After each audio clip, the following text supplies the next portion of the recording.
안녕하세요. 잡시광입니다. 최근 대만에서 안타까운 사고가 일어났습니다.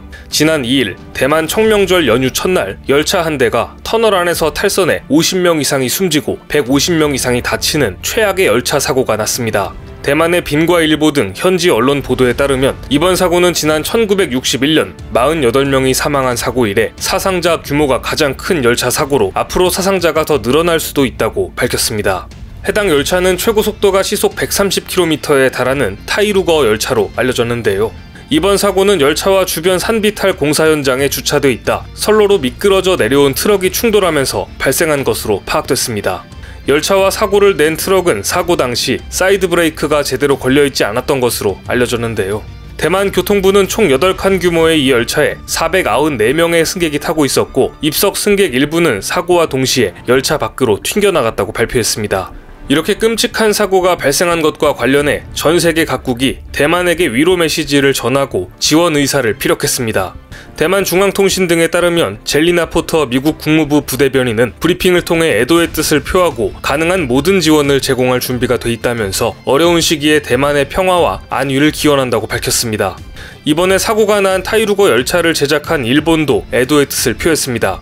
스가 총리도 트위터를 통해 매우 가슴이 아프다고 밝혔고 일본 정부 대변인인 가토 가스노부 관방장관은 대만의 지원 요청이 있으면 가능한 원조를 고려하고자 한다고 말했습니다.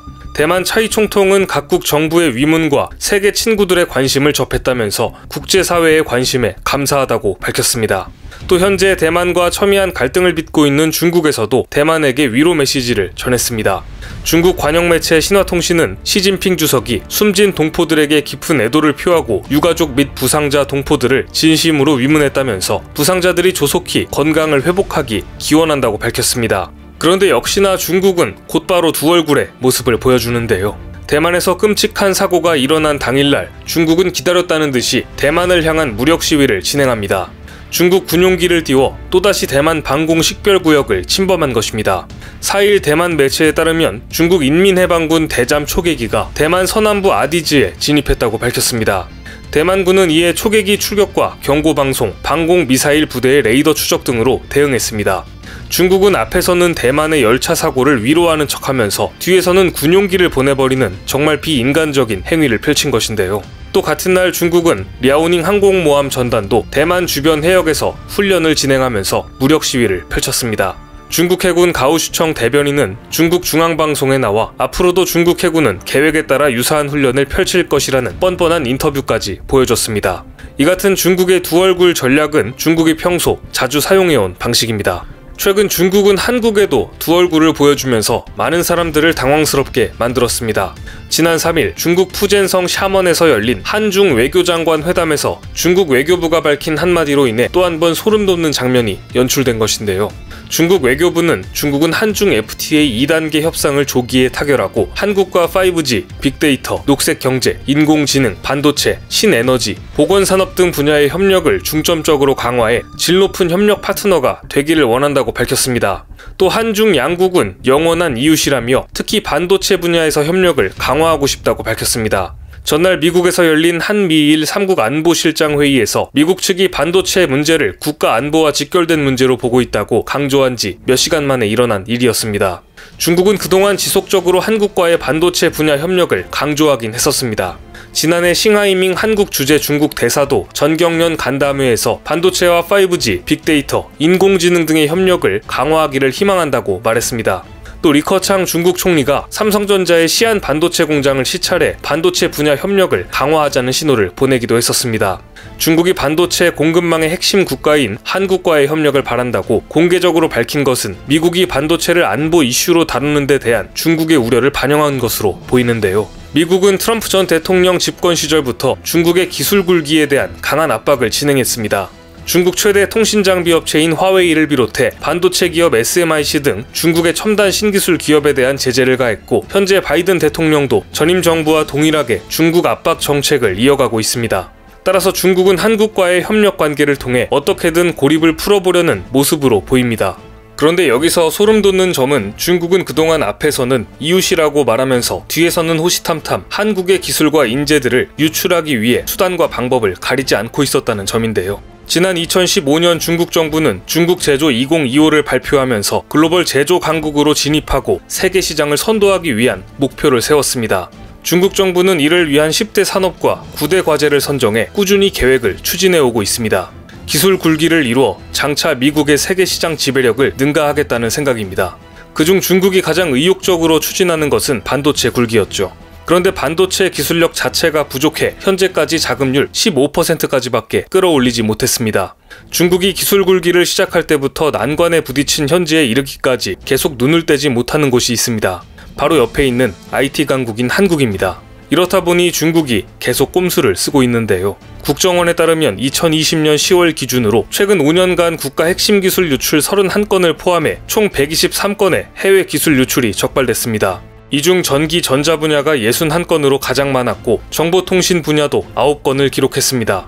특히 국가별 분류에서는 중국이 83건으로 압도적인 비중을 보였습니다. 유출된 기술 셋 중 2이 중국으로 간 것입니다. 중국이 빼가는 것은 기술만이 아닙니다. 한국의 유능한 인재까지 데려가고 있는 것은 이제 다들 알고 계실 겁니다. 중국 정부에서 진행하는 해외 고급 인재 유치 프로그램인 천인 계획이 대표적입니다. 호주 전략경제연구소가 지난해 발표한 보고서에 따르면 중국의 천인 계획을 통해 2008년부터 2016년까지 6만 명에 달하는 해외 전문가를 끌어들였습니다. 국내에서도 SK하이닉스 반도체 국가 핵심 기술과 삼성전자 자회사 첨단 기술을 중국 경쟁 업체에 빼돌리려던 사람들이 국정원에 발각된 적이 있습니다. 또한 카이스트 교수가 국가 R&D로 추진된 자율주행차 기술을 중국에 빼돌렸다가 잡히기도 했었죠. 게다가 작년에 삼성전자의 전 사장이 중국행을 선택했다가 취소한 사건은 여전히 업계에 회자되고 있습니다. 40년 동안 삼성에 몸담은 경영자가 중국행을 택한 것은 처음으로 최악의 국내 인재 유출 사례로 남을 뻔한 사건으로 꼽힙니다. 기존 연봉의 서너 배를 능가하는 돈을 준다고 해서 유혹에 넘어갔다가 실제로 중국에서 대우도 못 받고 매국노 소리만 듣다가 처참히 돌아온 사례가 허다합니다. 이렇게 노골적으로 한국에서 기술, 인재들을 빼간 중국은 TSMC가 있는 대만에서도 이미 3,000명 이상의 반도체 업계 종사자를 빼돌린 것으로 파악되고 있습니다. 그렇게 열심히 인력을 빼갔음에도 불구하고 중국의 반도체 기술 수준은 아직도 바닥인 것을 보면 인력을 데려가도 활용을 제대로 못하는 것은 분명해 보입니다. 그런데 얼마 전 중국의 인력 유출 프로젝트가 다시 바빠지기 시작했다는 소식이 들려왔습니다. LG전자의 스마트폰 사업 종료 소식이 전해지자 중국 기업들이 관련 인력들을 노리고 있다는 보도가 나온 것인데요. 교도통신에 따르면 LG전자는 스마트폰 사업부 인력을 인공지능이나 전기 자동차 등으로 재배치해 성장 분야에 집중한다는 방침을 밝혔지만 스마트폰 시장에서 세력을 확대하는 중국 기업 등의 인재가 유출될 가능성이 높다고 전망했습니다. 실제로 중국은 LG전자에서 개발 중이었던 롤러블 폰에 상당한 관심을 가지고 있는 것으로 알려져 있는 만큼 이번 사태에서 관련 인력 빼가기에 총력을 기울일 것으로 보입니다. 이제 한국에서도 중국의 기술과 인재를 뺏기지 않기 위해 기술 유출 방지 TF를 출범하고 철저히 감시하고 있습니다. 국정원에 따르면 최근 4년간 업계 추산 16조 6천억 원의 기술 유출 피해를 예방했다고 밝혔습니다.